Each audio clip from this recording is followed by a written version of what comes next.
Oh Allah, you're the best of protectors, so protect me. Oh Allah, you're the best of protectors, so protect me. Alhamdulillah Rabbil Alamin wa salatu wassalamu ala Sayyidil Mursaleen amma ba'd fa'a'udhu billahi minash shaitanir rajim bismillahir rahmanir rahim. Salatu wassalamu alayka ya Rasulullah wa ala alika wa ashabika ya Habiballah. Salatu wassalamu alayka ya Nabiyallah wa ala alika wa ashabika ya Nurallah. Dear viewers, welcome to another episode of our program Asma'ul Husna, beautiful names of Allah Azza wa Jal. And inshallah in this episode we're going to cover a few more names, and just like the manner in which we explained what the ulama wrote regarding those names, those beautiful names, we will also endeavor to discuss what the ulama have written regarding these beautiful names that we will mention today as well. And one of the features of this program of ours is that when we gain knowledge of these beautiful names of Allah subhanahu wa ta'ala, we will realize and know how to call out to Allah using these names. So when you say Ya Aziz, which is the name of Allah, what should you have in mind? Allah is the dominant one, so nobody can overpower me. If Allah subhanahu wa ta'ala's help is with me, He is the all dominant, He is the one who cannot be overpowered or dominated. So we're also learning about how our mindset should be when calling Allah subhanahu wa ta'ala using these beautiful names.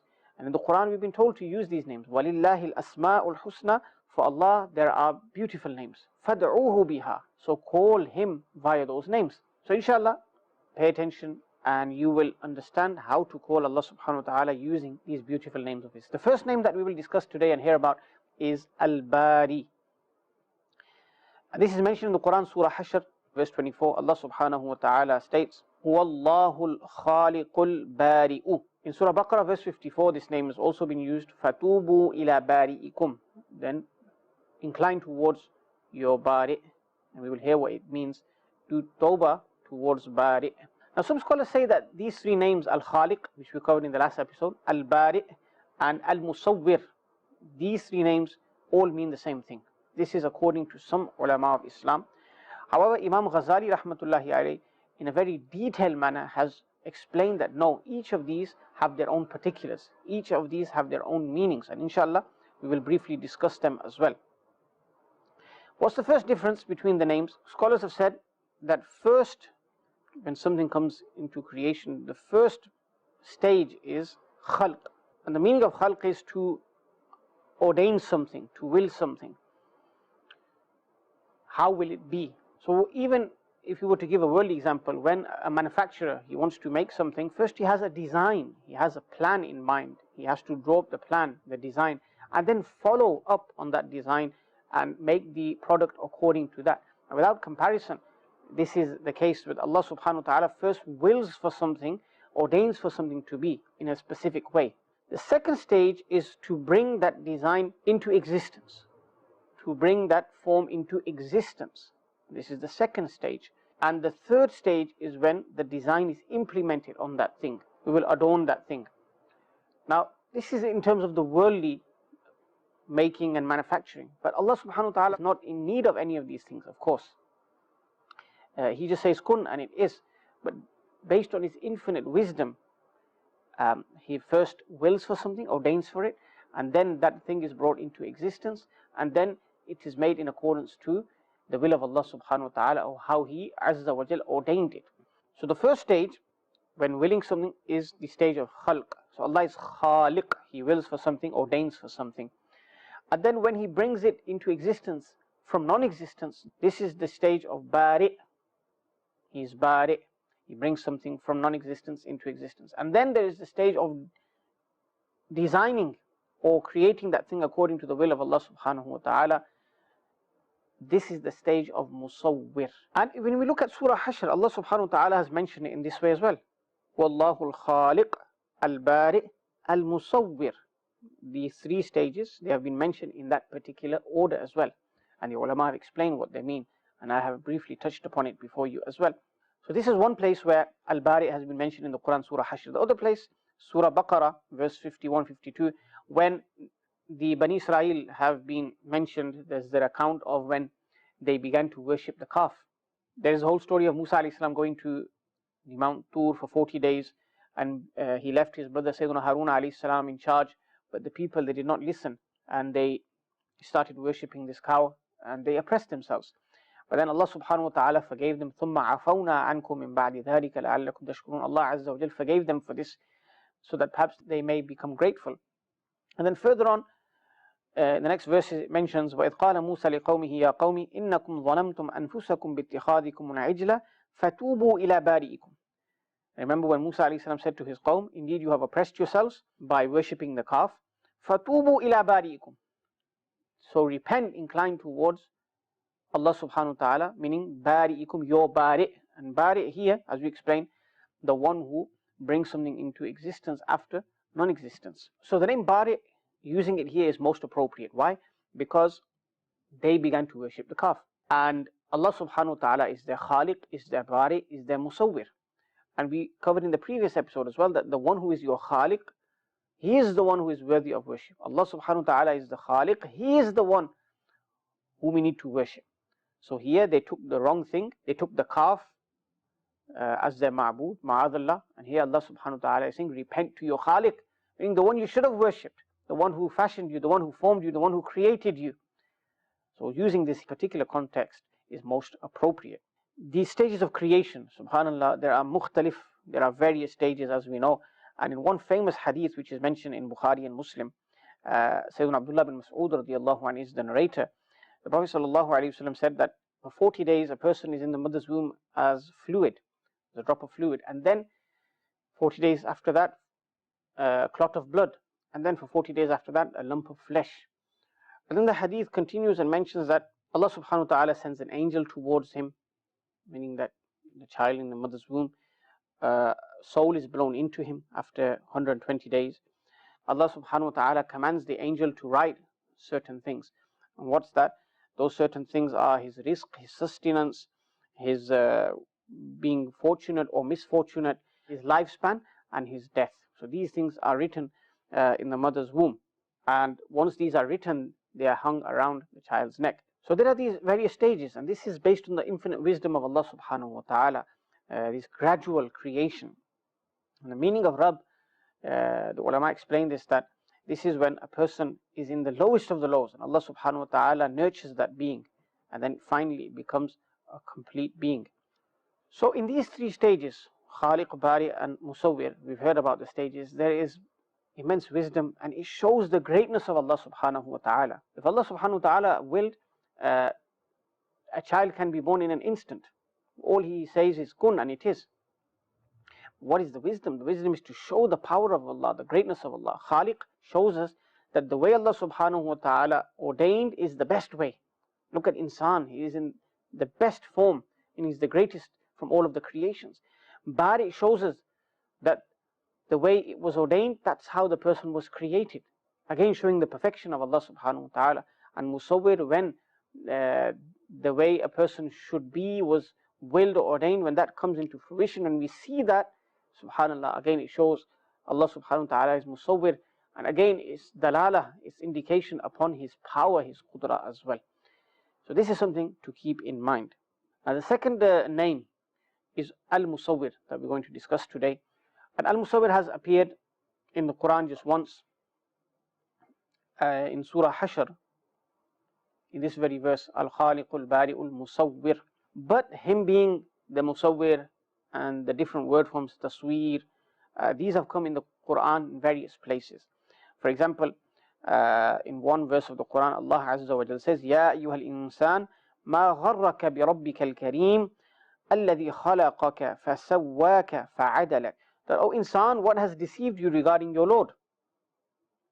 Alladhi khalaqaka, who created you, the one who created you, fasawwaka, then he made you sound, fa'adalak, fi ayyi suratin ma sha'a rakkabak, and he made your form in the surah according to the surah that he willed. Fi ayyi suratin ma sha'a rakkabak, he made you. Meaning Allah created you.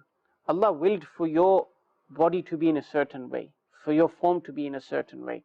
Allah subhanahu wa ta'ala the way He ordained and willed for you to be, that's how He made you as well.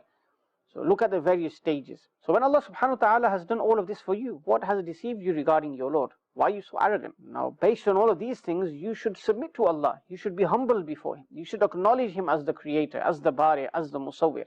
What has deceived you regarding your Lord? In another verse of the Quran, Surah Al-Imran, هُوَ الَّذِي يُصَوِّرُكُمْ فِي الْأَرْحَامِ كَيْفَ يَشَاءُ. It is He who formed you in the wombs how He wanted, however He wanted. This is in Surah Al-Imran, verse 6. If we were to ponder about our bodies, Allah created us, then we will gain the ma'rifah of Allah Azza wa Jal. How so? In the Quran, where it tells us to ponder about the heavens, the earth, as we heard before in the verse, to ponder about the alternation of the day and nights, we've also been told to ponder upon ourselves, ponder upon our own bodies. وَفِي أَنفُسِكُمْ. And look into yourselves as well. Allah subhanahu wa ta'ala created you. There's no defect. And it's famously said that insan is a miniature world, is a small world. And this world that we live in, this is a great world, of course. So when we look in ourselves, this is a world of itself. And there is so much that we can learn and we should ponder about. So, هُوَ الَّذِي يُصَوِّرُكُمْ فِي الْأَرْحَامِ كَيْفَ يَشَاءُ. Allah is the one who formed you in the mother's wombs, however He wanted. Now look at the creatures, look at the humans. No one has 5 eyes. No one has 10 hands. We all have 2 eyes. We have 2 ears, 2 lips, 1 nose. Everybody has the same amount of these limbs, these body parts. But why is it that everyone looks different? Because Allah subhanahu wa ta'ala is the Khaliq. Allah subhanahu wa ta'ala is the Bari. Allah is the one who is the Musawwir. Meaning this is His majesty, this is His greatness, that we all look different. Yes, there are twins and some people look similar to others, but even if you spend time with twins, you'll realize who's who. And you won't have any difficulty in figuring that out. Allah subhanahu wa ta'ala is so great. He's created billions of people in the past, trillions, and He will continue to create billions as well.